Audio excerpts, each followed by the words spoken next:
ஆலயா cotton வேட்டிகள், ஷர்ட்டுகள், wedding celebration.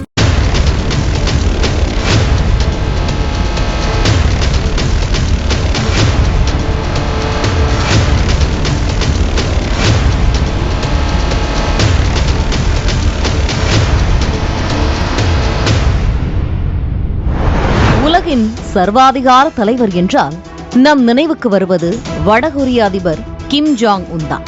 அந்த அளவிற்கு மொத்த நாட்டையும் தனது ராணுவ கட்டுப்பாட்டில் வைத்திருக்கிறார். வடகொரியாவில் அவ்வளவு எளிதில் யாரும் நுழைந்துவிட முடியாது. அதேபோல் அங்கிருப்பவர்கள் என்ன செய்கிறார்கள் என்பதும் வெளி உலகினருக்கு தெரியாது. கிம் ஜாங் உன்னின் கண் அசைவுகளுக்கு அதிகாரிகள் கட்டுப்பட்டு நடக்க வேண்டும். அவர் போடும் உத்தரவுகளை மக்கள் மதித்து நடக்க வேண்டும். கிம் ஜாங் உன்னின் பேச்சை கேட்காத அதிகாரிகள், அவர் போடும் சட்டங்களை மீறுபவர்கள் உடனுக்குடன் கொடூரமான முறையில் தண்டிக்கப்படுவார்கள்.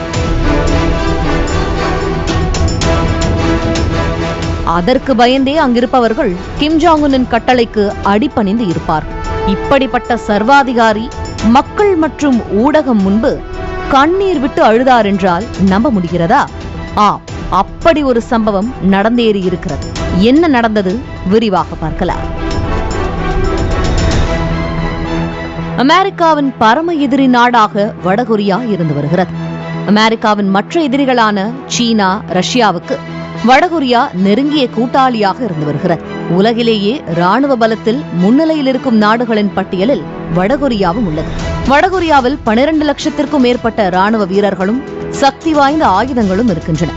அமெரிக்காவை சமாளிக்க நாளுக்கு நாள் தனது ராணுவத்தை வலுப்படுத்தி வருகிறது வடகொரியா. இந்த நிலையில்தான் ரஷ்யாவும் வடகொரியாவும் முக்கிய ஒப்பந்தத்தில் கையெழுத்திட்டன.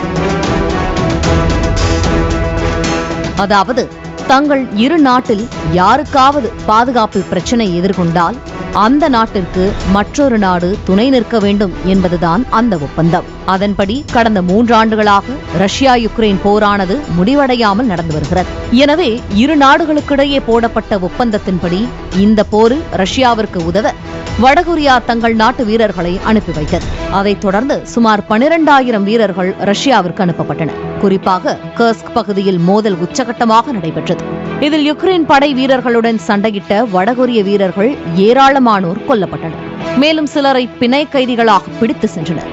இந்த போரில் கிட்டத்தட்ட 101 வடகொரிய வீரர்கள் கொல்லப்பட்டிருக்கலாம் என சர்வதேச ஊடகங்கள் தெரிவிக்கின்றன. இந்த நிலையில்தான் ரஷ்யா யுக்ரைன் போரில் உயிரிழந்த தங்கள் வீரர்களுக்காக வடகொரிய தலைநகர் பியாங்யாங்கில் புகழஞ்சலி கூட்டத்தை கிம் ஜாங் உன் நடத்தினார். ரஷ்யா சென்று சண்டை செய்த படைப்பிரிவுக்கும் வீரர்களுக்கும் மரியாதை செய்தார். அப்போது பேசிய அதிபர், நீங்கள்தான் உண்மையான ஹீரோ என்று புகழ்ந்தார். அப்போது போரில் வீரமரணமடைந்த வீரர்களின் உடல்களை பார்த்து கிம் ஜாங் உன் கண்ணீர் சிந்தினார். நாட்டிற்கு பெருமை தேடி தந்தவர்களை நேரில் பார்க்க முடியவில்லை. இப்படி புகைப்படத்தில் பார்க்கும்போது தனது இதயம் மிகவும் வலிப்பதாக வேதனை தெரிவித்தார். அதைத் தொடர்ந்து வீரர்களின் குடும்பத்தினரை சந்தித்து பேசிய கிம் ஜாங் உன், உங்களிடம் எனது வருத்தத்தை எப்படி சொல்வது என்று எனக்கு தெரியவில்லை என்றார். இந்த நாட்டின் தனித்துவமான மகன்களை பாதுகாக்க முடியாமல் போனதற்கு மன்னிப்பு கேட்பதாகவும் உணர்ச்சி வசப்பட்டார்.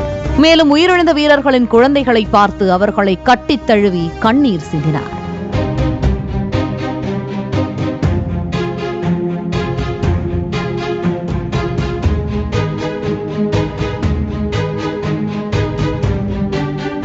இவ்வளவு நாள் கிம் ஜாங் உன்னை சர்வாதிகார தலைவராகவே பார்த்த அதிகாரிகளும் மக்களும் அவர் உடைந்து அழுவதை பார்த்து ஆச்சரியத்தில் கண் கலங்கினர். தற்போது இது தொடர்பான வீடியோக்கள் வெளியாகி பல்வேறு விமர்சனங்களை பெற்று வருகிறது.